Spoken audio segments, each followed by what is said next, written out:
আল্লাহর নামে শুরু করছি। আল্লাহ ছাড়া অন্য কোনো উপাস্য নেই, তিনি চিরস্থায়ী ও চিরঞ্জীব। রসুল আমার ভালোবাসা, রসুল আমার আশা, রসুল আমার প্রেম বিরহের মূল আলোচনা। শ্রেষ্ঠ মোহাম্মদ পাবলিক কলেজের অত্যন্ত ঐতিহ্যবাহী একটা অনুষ্ঠান, পবিত্র ঈদে মিলাদুন্নবী অনুষ্ঠান। প্রতিষ্ঠা লগ্ন থেকেই এই অনুষ্ঠান অত্যন্ত জাঁকজমকপূর্ণভাবে পালন করে আসছে প্রতিষ্ঠান। এই প্রতিষ্ঠানের যারাই অধ্যক্ষ মহোদয় ছিলেন, সবসময় আমরা দেখে এসেছি তারা অত্যন্ত গুরুত্বের সাথে এই অনুষ্ঠানকে গুরুত্ব দিয়ে আসছেন। তারই ধারাবাহিকতায় আজকের এই অনুষ্ঠানের পূর্বে আরেকটি সেশন আমাদের অত্যন্ত সফলভাবে বাস্তবায়ন হয়েছে। আলহামদুলিল্লাহ, আমরা অধ্যক্ষ মহোদয়কে ইসলাম শিক্ষা বিভাগের পক্ষ থেকে আন্তরিক অভিনন্দন এবং মোবারকবাদ, ধন্যবাদ জানাচ্ছি। আমাদেরকে বিগত এক সপ্তাহ সহযোগিতা করার জন্য যে আমাদের যে সাংস্কৃতিক প্রতিযোগিতা হয়েছে, এবং এই সাংস্কৃতিক প্রতিযোগিতার এবারে বিশেষ লক্ষণীয় বিষয় হচ্ছে যে আমাদের শিক্ষার্থীদের মধ্যে এত উচ্ছ্বাস আমি বিগত 10 বছরে দেখিনি। ত্রিভুবনের প্রিয় মুহাম্মদ এলো রে দুনিয়ায়, আয় রে সাগর আকাশ বাতাস দেখবি যদি। এর মধ্যে একটা হাদিস আমি সবসময় খুব মেনে চলি। বলছেন, তোমরা প্রত্যেককে দায়িত্বশীল এবং প্রত্যেককে তার দায়িত্ব জিজ্ঞাসা করা হবে। এই কথাটা খুব সামান্য নয়। আমরা যেখানে আছি, যে পদে আছি, আমাদের অধীনে যারা আছে তারা ঠিক মতো আছে কিনা এটা দেখার দায়িত্ব কিন্তু আমাদের, এবং রাসূল বলছেন আমাদের দায়িত্ব হতে হবে। বিডিআরএর প্রধান আছেন বিজিবি, উনি আমাদের এটা সম্পূর্ণ দায়িত্বে, এখানে সমস্ত কিছু দায়িত্ব তার। প্রতিষ্ঠানের প্রধান হিসাবে অধ্যক্ষ মহোদয়, আমরা যে যেখানে শিক্ষকরা দায়িত্বে আছে, যে দায়িত্ব নিয়ে আমরা পড়াতে যাই, আমরা কি ঠিক মতো পড়াই কিনা এই দায়িত্ব কিন্তু চিন্তা করতে হবে আমাদের সবাইকে।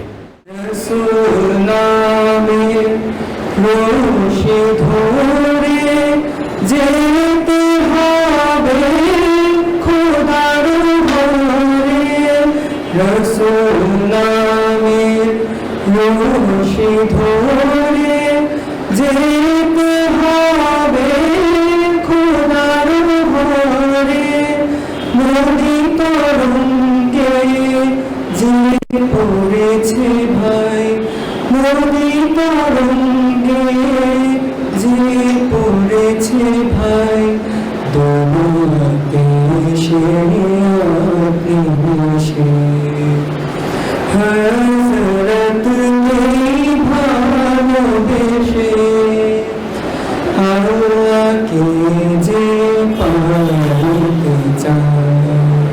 আমরা আন্দোলন করতে হয় যে দেশের পাঠ্যবইতে রাসূল সাল্লাল্লাহু আলাইহি সাল্লামের জীবনে অন্তর্ভুক্ত করা হোক। এই ধরনের আন্দোলন বাংলাদেশে জনগণ করতে হয়। যে দেশের মানুষের সকাল হয় আজান শুনে, আর রাত্রে ঘুমাতে যায় আজান শুনে, সেই দেশে আমরা আশা করব ইনশাআল্লাহ সামনের দিনগুলোতে আমাদের শিক্ষার্থীরা ব্যাপক মাত্রায় সিরাত আলোচনা, সিরাত গবেষণা, সিরাতের সেমিনার হবে ইনশাআল্লাহ। এবং আমি কর্তৃপক্ষ, অধ্যক্ষ এবং উপাধ্যক্ষ মহোদয়গণের মাধ্যমে এটুকু আশা করব, এবং এটা আমার মনে হয় আমাদের শিক্ষার্থীও দাবি, ব্যাপক পরিসরে একটা সিরাত সেমিনার হওয়া। রাসূলুল্লাহ সাল্লাল্লাহু আলাইহি সাল্লামের জীবনী নিয়ে 2 ঘন্টা কেন, 200 ঘন্টা কেন, 2000 ঘন্টাও আলোচনা করে শেষ করা যাবে না। রাসূলুল্লাহ সাল্লাল্লাহু আলাইহি সাল্লামের জীবনী আলোচনা 2 ঘন্টা করা আর সমুদ্রকে বোতলজাত করা একই সমান।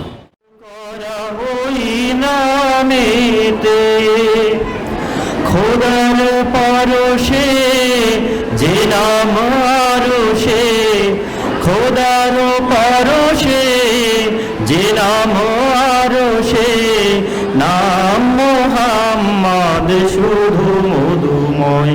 হে রাসূল বুঝি না আমি রেখেছো বেঁধে মোরে কোন সুতোয় তুমি রেখেছো বেঁধে মোরে কোন সুতোয়। রাসূলুল্লাহ সাল্লাল্লাহু আলাইহি সাল্লামের আল্লাহ রাব্বুল আলামিন রাসূলের যে কয়টা বৈশিষ্ট্যের কথা আল কোরআনে বলছেন, আল্লাহ রাসূলকে উদ্দেশ্য করে বলছেন বিসমিল্লাহির রহমানির রহিম, ইয়া আইয়ুহান নবী ইন্নাকা শাহিদা ওয়া মুবাশশিরান ওয়া নাযীরা ওয়া দাঈয়ান ইলাল্লাহি বিইজনিহি ওয়া সিরাজাম মুনীরা। এখানে পাঁচটি বৈশিষ্ট্যের কথা বলছে। উপস্থাপক হিসাবে বেশি কথা বলার সুযোগ নেই। সর্বশেষ যে বৈশিষ্ট্য রাসূলকে অ্যাড্রেস করছেন আল্লাহ সরাসরি রাসূলকে অ্যাড্রেস করছেন, সেটা হচ্ছে সিরাজাম মুনীরা, মানে উজ্জ্বল প্রদীপ। আল্লাহ রাসূলকে উজ্জ্বল প্রদীপের সাথে তুলনা করছেন। এখন আমরা প্রদীপ থেকে যদি আলো নিতে না পারি আমাদের ব্যর্থতা। রসুল আমার ভালোবাসা, রসুল আমার আশা, রসুল আমার প্রেম বিরহের মূল আলোচনা, রসুল আমার কাজে কর্মে অনুপ্রেরণা, রসুল আমার ভালোবাসা। রাসূলের প্রেমকে আল্লাহ তাআলা ঈমানের অংশ বলে উপস্থাপন করেছেন। আল্লাহ তাআলা নিজেই বলেন, কুল ইন কুনতুম তুহিব্বুনাল্লাহ ফাত্তাবিউনি ইউহিব্বুকুমুল্লাহ। যদি তোমরা আল্লাহর ভালোবাসা পেতে চাও তবে আমাকে, আমার রাসূলকে ভালোবাসো। ওয়া ইয়াগফির লাকুম যুনুবাকুম, আর এই ভালোবাসার মাধ্যমে আমাদের গুনাহসমূহ আল্লাহ তাআলা ক্ষমা করে দিবেন। আমি না মায়ের কোলে দোলে শিশু ইসলাম দোলে কোচি মুখের শাহাদাতে, কোচি মুখের শাহাদাতে বাণী শোনায়। আয় রে সাগর আকাশ বাতাস দেখবি যদি, আয় রে সাগর আকাশ বাতাস দেখবি যদি, আয়। একজন আদর্শ বাবা, একজন আদর্শ স্বামী, একজন আদর্শ সংস্কারক, একজন আদর্শ এবং শ্রেষ্ঠ রাষ্ট্রবিজ্ঞানী, সমাজবিজ্ঞানী, চিকিৎসা বিজ্ঞানী, মহারাষ্ট্রনায়ক, শ্রেষ্ঠ সমরনায়ক কিভাবে হলেন? এমন কোন সেক্টর নাই যে সেক্টরে তিনি শীর্ষ স্থান অর্থাৎ সর্বশ্রেষ্ঠের সেই উপাধি অর্জন করতে সক্ষম হননি। কিভাবে হলেন?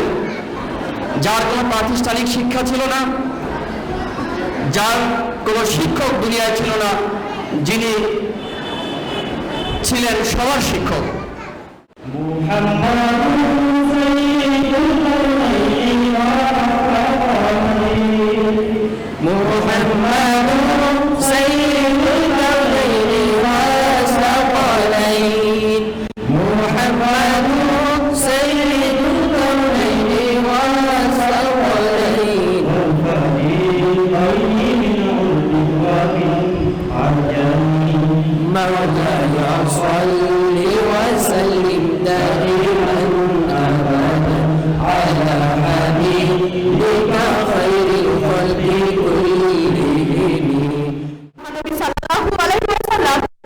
অমুসলিমদের প্রতি এত বেশি ন্যায়পরায়ণ ছিলেন যে তিনি বলেছেন, যদি কোনো মুসলিম কোনো অমুসলিমের প্রতি অন্যায় করে তাহলে স্বয়ং কিয়ামতের দিন আমি মহান আল্লাহর কাছে অভিযোগ করব।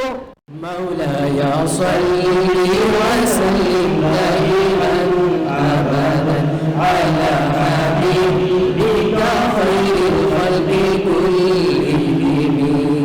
هو الحبيب الذي ترجى شفاعته، هو الحبيب الذي ترجى شفاعته، هو الحبيب الذي ترجى شفاعته لكل هول من الأهوال مقتحم. সাল্লাল্লাহু আলাইহি ওয়াসাল্লাম মক্কা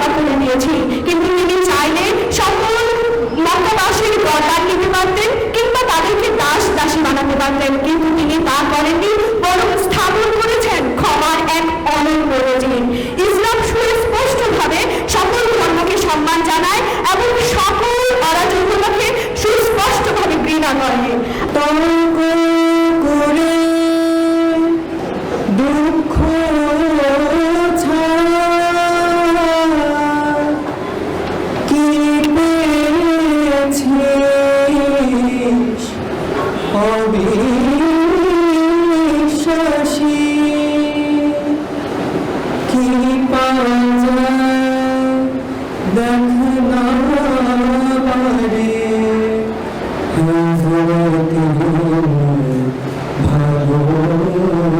ভালোবাসি। জোসেফ বর্থাম ওই ইন্টারন্যাশনাল কনফারেন্সে বলেছিলেন, মুসলমানদের ইবাদত করার যে পলিসিটা, এটা হচ্ছে বডি এবং মাইন্ডের একটা ব্যালেন্সড অ্যান্ড কমপ্লিট এক্সারসাইজ। আর যে এই ওয়ে এবং মেথোডোলজিটা যে আবিষ্কার করেছেন, সে আধুনিক যুগের মেশিনারি এবং সাইকোলজিক্যাল সিচুয়েশনটা সম্পর্কে এনাফ ছিলেন, মানে পর্যাপ্ত সে বিচক্ষণ ছিলেন। সে কে? স্বয়ং রাসূলুল্লাহ সাল্লাল্লাহু আলাইহি সাল্লাম এই কমেন্টটা করেছেন রাসূলের জন্মের কত ১৫০০ বছর পরে এসে। আজকে যত পাপী ও দাবী সব গুনাহের পেলা মাফি, দুনিয়া হতে বেইনসাফি, দুনিয়া হতে বেইনসাফি, জুলুম নিল বিদায়।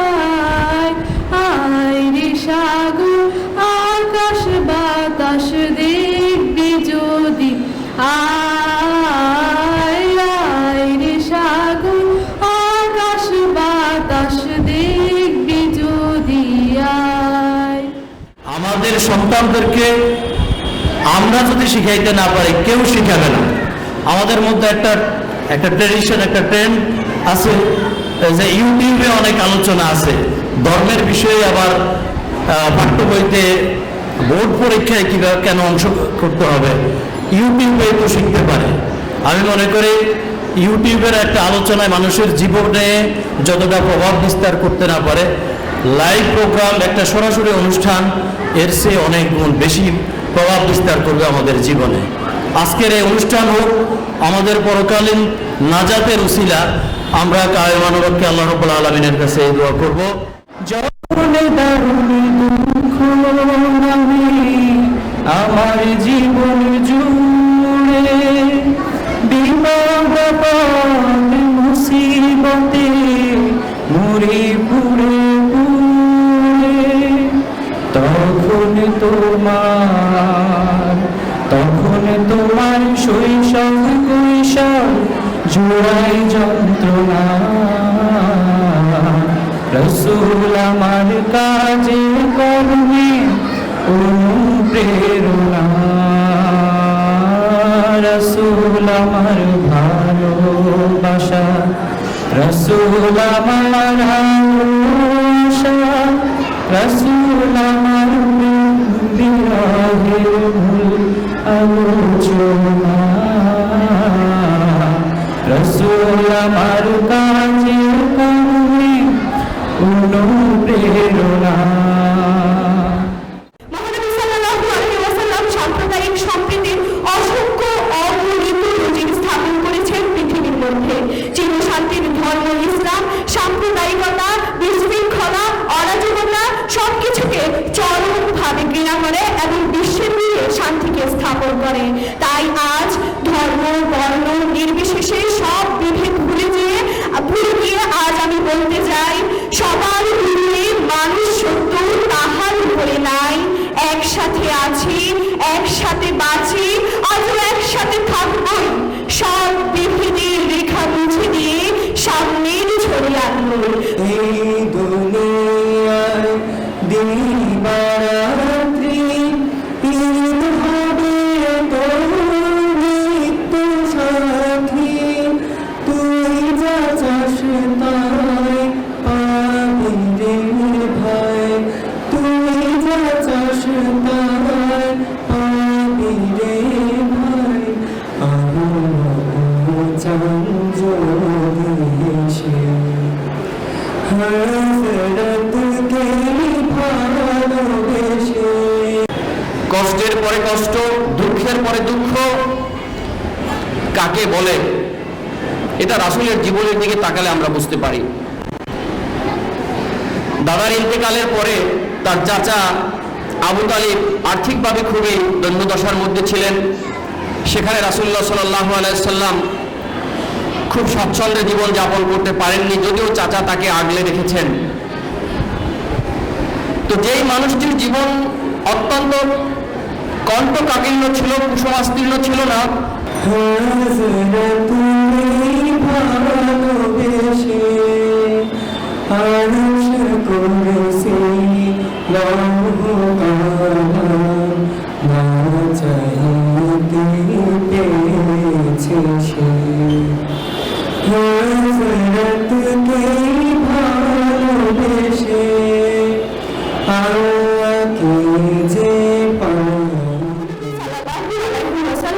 আমাদের ইসলাম ধর্মের একজন গুরু। একটি নির্দিষ্ট ধর্মের গুরু হওয়া সত্ত্বেও তিনি সকল নির্বিশেষে প্রত্যেকের প্রতি ছিলেন ন্যায়পরায়ণ, সত্যবাদী এবং ন্যায় বিচারক। তাকে দেখলেই বোঝা যায় কিভাবে একজন মহাপথ প্রদর্শক হওয়া যায় এবং সকল ধর্মের কাছে একজন ভরসার নির্বার মতো নির্বার যখন পাই না কোথাও খুঁজে, কাঁদি শুধু কাঁদি হয়ে এই দুটি চোখ বুঝে, তখন তোমার স্মরণামায় দেয় যে সান্ত্বনা। রসুল আমার কাজে করলে অনুপ্রেরণা, রসুল আমার ভালোবাসা। আমি এক মহানবী সাল্লাল্লাহু আলাইহি ওয়াসাল্লামের ছোটবেলার এক ঘটনা বলতে চাই। যখন মহানবী সাল্লাল্লাহু আলাইহি ওয়াসাল্লাম পথ দিয়ে হেঁটে যেতেন, তার পথে প্রতিনিয়ত এক ইহুদি বৃদ্ধা কাঁটা দিত, কিন্তু তিনি কখনো তার প্রতিবাদ করেননি, বরং পথের কাঁটা সরিয়ে তিনি হেঁটে যেতেন। হঠাৎ করে তিনি একদিন দেখতে পান তার পথে কাঁটা নেই। তিনি আশ্চর্য হয়ে যান এবং বিচলিত হয়ে পড়েন সেই বৃদ্ধা কোন। তিনি খোঁজ নিয়ে দেখতে পারেন সেই বৃদ্ধা অসুস্থ। সেই বৃদ্ধার কাছে তিনি যান এবং তার সেবা করেন। সেই বৃদ্ধা তার এমন মহানুভবতা দেখে আশ্চর্য হয়ে যায় এবং ইসলাম ধর্ম গ্রহণ করে। জানি না গোপনে কেমন করে, জানি না গোপনে কেমন করে হৃদয় গড়েছ প্রেমের বলয়। হে রাসূল বুঝি না আমি রেখেছ বেঁধে মোরে কোন সুতোয় তুমি, রেখেছ বেঁধে মোরে কোন সুতোয়। নামাজের বেস্ট অ্যান্ড ভাইটাল পয়েন্ট হচ্ছে সিজদা। আমি সিজদার মেরিট নিয়ে অনেকগুলো 50টার উপরে পয়েন্ট বলা যায়, আমি 2-3টা পয়েন্ট একটু নোট করার চেষ্টা করছি। দেখেন, এই আধুনিক যুগে আমরা প্রতিনিয়ত বিভিন্ন মাধ্যমে প্রচুর পরিমাণে ইলেকট্রোস্ট্যাটিক চার্জ আমাদের শরীরে ইনটেক করি। ইলেকট্রোস্ট্যাটিক চার্জ এটা এক ধরনের একটা শর্ট ওয়েভ। এই চার্জটা কি হয়? এই চার্জটা আমাদের হেডেক, মাইগ্রেন সমস্যা, পেশির সমস্যা, অবসাদগ্রস্ততা এগুলো আমাদের শরীরের ভিতরে নিয়ে আসে। এই যে ইলেকট্রোস্ট্যাটিক চার্জ আমাদের শরীরে প্রতিনিয়ত তৈরি হচ্ছে, এটা যদি ডিসচার্জ করতে আমরা পারফেক্টলি না পারি, তাহলে আমাদের ভিতরে কিন্তু এই অবসাদগ্রস্ততা, এই মাইগ্রেন সমস্যা, মাথায় পেইন, পেশির সমস্যা, জয়েন্ট অ্যাঙ্কেলের সমস্যা এগুলো থেকে যায়। সালাত হচ্ছে তার একটা বেস্ট সলিউশন। আমরা যখন নামাজে চলে যাই, আমাদের মাথা যখন জমিনে ঠেকিয়ে দিই, তখন সেই ইলেকট্রোস্ট্যাটিক চার্জ ডিসচার্জ হওয়া শুরু হয়ে যায়। সুবহানাল্লাহ। দেখেন, রাসূলুল্লাহ সাল্লাল্লাহু আলাইহি সাল্লাম তো কোনো সায়েন্টিফিক মানে কোনো ইউনিভার্সিটিতে উনি তো বড় কোনো ডিগ্রি নেন নেই। এগুলো তুমি পেলেন কোথায়? আসলে রাসূলের শিক্ষক ছিলেন মহান আল্লাহ সুবহানাহু ওয়া তাআলা, স্বয়ং আল্লাহ তাআলা, যিনি বিজ্ঞানীদের বিজ্ঞানী, আহকামুল হাকিমিন। তখন তোমার শৈশব কৈশোর জুড়াই যন্ত্রণা, রসুল আমার কাজে কর্মে অনুপ্রেরণা, রসুল আমার ভালোবাসা। রাসূল সাল্লাল্লাহু আলাইহি ওয়াসাল্লামকে আল্লাহ প্রথম যে আদেশ দিয়েছেন, আদেশটি আমাদের বিশ্ব মানবকে দিয়েছেন। সেই আদেশটি হলো ইকরা, তুমি পড়ো, তুমি নলেজেবল হও, জানো। একটি প্রশ্ন দাঁড়ায়, আল্লাহ আগে ঈমান আনার কথা কেন বললেন না, মুসলমান হওয়ার কথা কেন বললেন না? যে সময়ে এই আয়াতটি নাজিল হয়েছে সেই সময়ে মানুষকে সিজদা করত, সেই সময় আল্লাহর তাওহীদের কথা না বলে প্রথমে বললেন যে তুমি জানো। সমস্যাটা এই জায়গায় যে আল্লাহ প্রথম যে আদেশটি দিয়েছেন আমরা সেটিকে ফলো না করে পরবর্তীতে যে আদেশ দিয়েছেন আমরা সেটিকে অ্যাডভান্স ফলো করছি। তার মানে হলো আমি ছোটবেলা থেকে যতটা নামাজ পড়ানো আমাকে হয়েছে ততটা আমাকে কোরআন শেখানো হয়নি। এখানে একটা রং পয়েন্ট আছে। কোরআন শেখানো বলতে আমাদের সমাজে এই ধারণাটাই স্বাভাবিক যে কোরআন নাজিরা পড়তে পারা মানে কোরআন দেখে দেখে উচ্চারণ করতে পারা, যা কিনা আবুল আহাব আবু জাহালের মতো যারা বাইবন আরাবিয়ান তারা এমনিতেই পারে এবং তারা অর্থটাও বোঝে। পার্থক্যটা ওই জায়গায় যে আমি সারা জীবন চেষ্টা করে কোরআন দেখে পড়তে পারছি, আমার বাবা খুব খুশি, আমার মা খুব সন্তুষ্ট, কিন্তু আবুল আহাবের মধ্যে আমার মধ্যে পার্থক্যটা কোথায়? আবুল আহাব তো আমার চেয়ে এক ধাপ সিনিয়র, মানে এক ধাপে এগিয়ে, মানে সে তো অর্থও বোঝে। পার্থক্যটা এই জায়গায় যে আমি কোরআনের অর্থ না বুঝে কোরআনের সাথে একমত পোষণ করছি, আমি ঈমানদার, আমি বেহেশত চাই। আর আবুল আহাব কোরআনের অর্থ বুঝে কোরআনের সাথে দ্বিমত পোষণ করেছে। يا ربي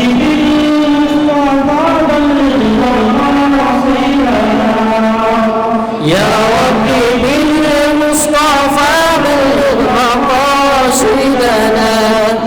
يا ربي بالمصطفى بالمقاصدنا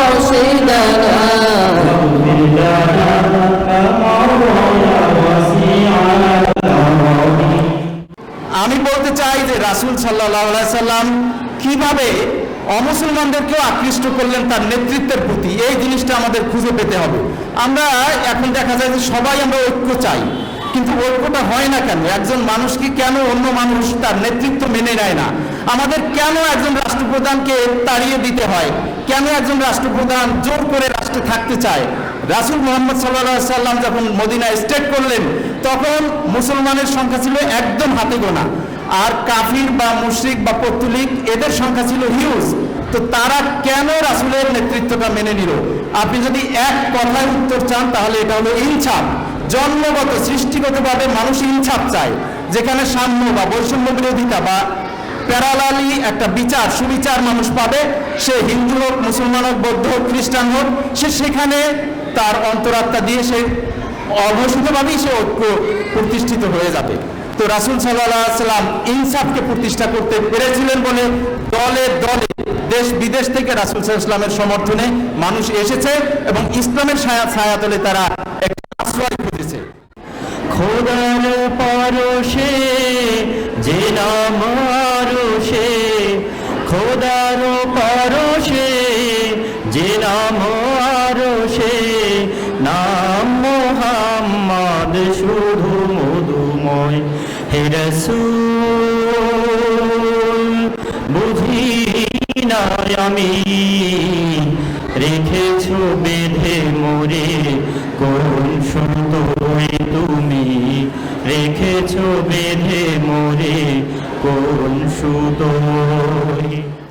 বাস্তবে কোরআন হচ্ছে সমগ্র বিশ্ব মানবতার পাঠ্যসূচি এবং কোরআন হচ্ছে ঈমান গ্রহণের প্রস্তুতি, যেটা আমরা ইউরোপে দেখি, আমেরিকায় দেখি যে আগে কোরআন শেখে, তারপর কোরআনটাকে মহাচুম্বকের মতো টেনে নিয়ে যায়, আর বলে দিতে হয় না তুমি ঈমান আনো, তুমি হিজাব পড়ো, তুমি নামাজ পড়ো। কোরআন সব তাকে বলে দেয়, কোরআন তাকে ধাবিত করে এবং বেহেশতে পৌঁছা পর্যন্ত কোরআন প্রতিটি মানুষের এবং দিনের পেছনে লেগে থাকবে, বার্গেনিং করবে, ওকালতি করবে। প্রতিটি মানুষ জিন বেহেশত অথবা জাহান্নামের রায় ফাইনাল হওয়ার আগ পর্যন্ত কোরআন কাউকে ছাড়বে না। আমরা সেই কোরআনকে মসজিদের তাকে রেখে চুমু দিচ্ছি, আমাদের জীবন ধারণায় জীবন বোধে আনছি না। আমাদের এই কনসেপ্টে আমি মনে করি ভুল আছে। রাসূল সাল্লাল্লাহু আলাইহি সাল্লাম এই কনসেপ্ট ধুয়ে মুছে পরিষ্কার করেছিলেন, কিন্তু সেটা আমরা আমাদের বক্তব্যের মধ্যে সীমিত রাখছি।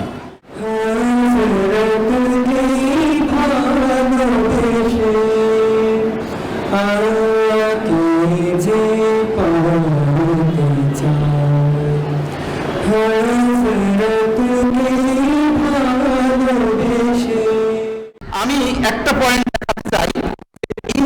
প্রতিষ্ঠা করতে গিয়ে রাসূল সাল্লাল্লাহু আলাইহি ওয়াসাল্লাম কি কি পদক্ষেপ নিলেন। এক ভদ্র বংশের মহিলা, এক মহিলা চুরি করেছে, এই মহিলার যদি বিচার করা হয় তাহলে তো সর্বনাশ। তো রাসূল সাল্লাল্লাহু আলাইহি ওয়াসাল্লামকে কনভিন্স করার জন্য, অর্থাৎ দুর্নীতির মাধ্যমে রাসূলের পালক পুত্র খ্যাত যায়েদ রাদিয়াল্লাহু আনহুকে দিয়ে সুপারিশ করানোর চেষ্টা করা হয়েছিল। রাসূল তার জবাবে বললেন, লাউ সারাকা ফাতিমাতু বিনতি মুহাম্মদ লা কাতাতু ইয়াদাহা। ওই ভদ্র মহিলা তো দূরে থাক, আমার মেয়ে ফাতিমা যদি চুরি করে আমি ফাতিমারও হাত কেটে দেব। বন্ধুগণ, আমাদের বুঝতে হবে যে দুর্নীতি দমন এটা দুদক দিয়ে হয় না, এটা টপ থেকে বটমে আসে, এটা রাসূল থেকে প্রতিষ্ঠা হয়েছিল।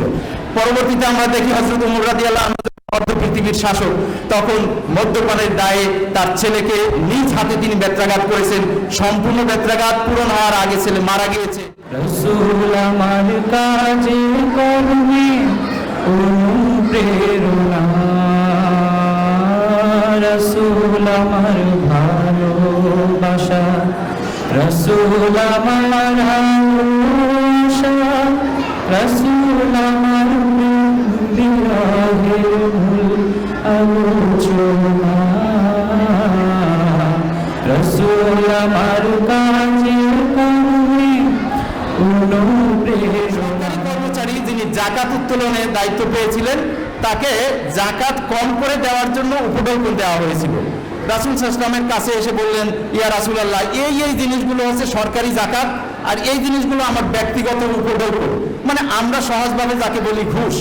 রাসূল সাল্লাল্লাহু আলাইহি ওয়াসাল্লাম মিম্বরে দাঁড়ালেন, তার চেহারা লাল হলো, তিনি বললেন, হাল্লা জালাসা ফি বাইতি আবি উম্মিহি। এই ভদ্রলোক যাকে আমি চাকরি দিয়েছি সে তার চাকরি ছেড়ে মা বাবার ঘরে গিয়ে বসে থাকুক এবং সে দেখুক কে কে তাকে উপহার দেয়। তখন তোমার স্মরণায় দেয় যে সান্ত্বনা, রসুল আমার কাজে কর্মে অনুপ্রেরণা, রসুল আমার ভালোবাসা। রাসূল সাল্লাল্লাহু আলাইহি ওয়াসাল্লাম বাজার ম্যানেজমেন্ট করলেন, বস্তার ভিতরে হাত দিয়ে দেখলেন গমের ভেতরের অংশ ভেজা, উপরের অংশ শুকনো। ওই বিক্রেতা সাহাবী একটি ব্যাখ্যা দিয়েছে, বৃষ্টিতে ভেজেছিল, রোদে শুকিয়ে গেছে। কিন্তু রাসূল বললেন যে তুমি যে শুকনো গম দেখিয়ে ভেজা গম বিক্রি করবে একই দামে, তুমি ভেজাটাকে উপরে আনলে না কেন? রাসূল একটি কমন সূত্র দিলেন, মান গস্যা ফালাইসা মিন্না, যে ধরনের প্রতারণা করুক সে আমাদের দলভুক্ত নয়। মানে রাসূল এভাবেও বলেছেন, কোন মুসলিম যদি অমুসলিমের উপরে অত্যাচার করে, সেটা যদি বাস্তবে অত্যাচার হয় এবং যদি সেটার ক্ষমা বা মীমাংসা দুনিয়াতে না হয়, কিয়ামতের মাঠে রাসূল সাল্লাল্লাহু আলাইহি ওয়াসাল্লাম ওই অমুসলিমের পক্ষে দাঁড়াবেন, মুসলিমের বিপক্ষে দাঁড়াবেন।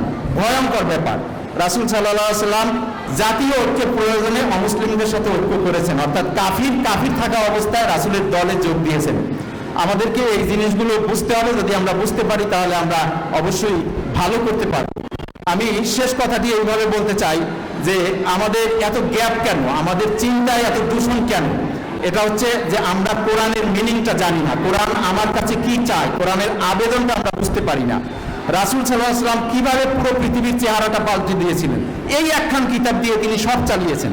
অতএব আমাদের এই দূষণ দূর করতে হলে আমাদের কোরআন বেসড কারিকুলাম হতে হবে, কোরআন বেসড নলেজ হতে হবে, অর্থাৎ নলেজকে ইসলামাইজড করতে হবে এবং কোরআন বেসড সংবিধান হতে হবে। তাহলে আমরা আশা করি কল্যাণ রাষ্ট্র এবং কল্যাণ পৃথিবী করতে সক্ষম হব। আমার ধারণায় এর চেয়ে বিকল্প আর তেমন কিছু আল্লাহ তাআলা আমাদের জন্য রাখেননি।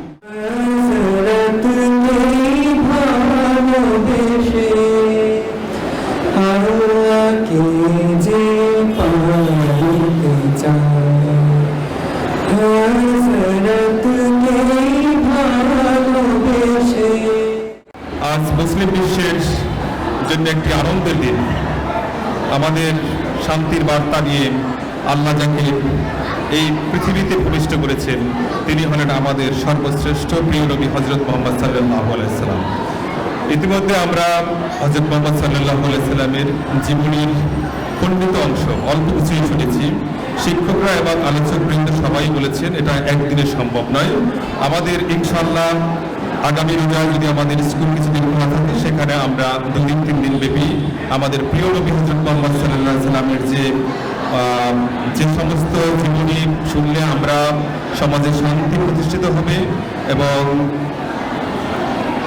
কোনো অস্থিরতা থাকবে না, বৈষম্য থাকবে না, সেরকম আমরা শিক্ষার্থীদের জন্য আলোচনা করব। এবং আমি সেই সাথে শিক্ষকদেরকে বলবো, আপনারা এখানে যেভাবে উপস্থাপন করেছেন আপনাদের নলেজ, আপনাদের দেখে আমি অনেক মুগ্ধ, কিন্তু আমার শিক্ষার্থীদের সেভাবে সিলেবাসের বাইরেও আপনি 40 মিনিট সময়ের ভিতরে 5 মিনিট বা 2 মিনিট যদি একটু টিপস দেন, যেগুলো আমাদের ধর্মের সাথে বা কোনো অন্য ধর্মের সাথে সাংঘর্ষিক না, যেটা আমাদের উচিত সেরকমের করতে হবে। আমি ধরেন প্রাথমিক বিদ্যালয় যখন পড়েছি, আমার শিক্ষকরা বলেছেন মুরব্বীদের দেখলে সালাম দিবেন, সেটা আমার এখনো অব্যাহত আছে। আমাকে প্রাথমিক বিদ্যালয়ের শিক্ষক বলেছেন ঘুমানোর আগে সূরা ফাতিহা, ইখলাস, দুরূদ শরীফ পড়ে ঘুমানো। আমি এখনো পড়ে, আমার ছেলেও করে, ভালো করেছে। তাদেরকে আমি অনেক অনেক অভিনন্দন জানাই। যারা অংশগ্রহণ করছে তাদেরকে আরো মোবারকবাদ জানাই, কারণ আমি উদ্বোধনের জন্য এসেছিলাম, অনেক মুগ্ধ হয়েছে, কারণ প্রচুর প্রচুর পার্টিসিপেন্ট ছিল। এটা অনেক ভালো একটা দিক। আমাদের এই ইসলামিক এই অনুষ্ঠানে অনেক পার্টিসিপেন্ট ছিল। আমরা গত বছর একটা ইসলামিক কুইজের শুরু করেছিলাম, এবার রোজায় আরো বড় করবো। সেখানে আমি একটা সিলেবাস দিব, একটা নির্দিষ্ট, কারণ এই বাচ্চারা এত নলেজেবল না যে ওপেন থাকবে এবং সেখান থেকে জেনারেল নলেজ হবে। আমরা সেখানে একটা প্যাকেজ করে দেবো, 500 কোশ্চেন অথবা 200-250 কোশ্চেন, এগুলো পড়তে দেবো যাতে সবাই 100% পড়ে, সেখান থেকে কম্পিটিশন হবে। এরকমের আমার প্ল্যান আছে।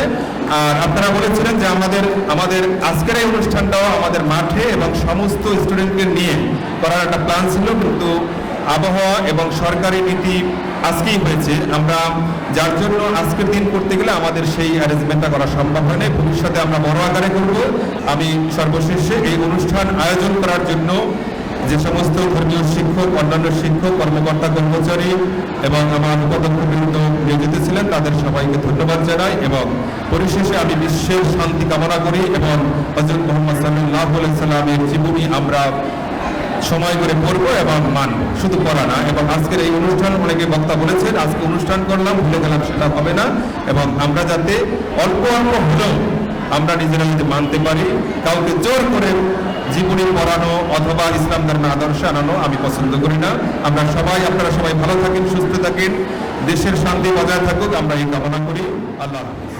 রসুল আমার ভালোবাসা, রসুল আমার আশা, রসুল আমার প্রেম বিরহের মূল আলোচনা,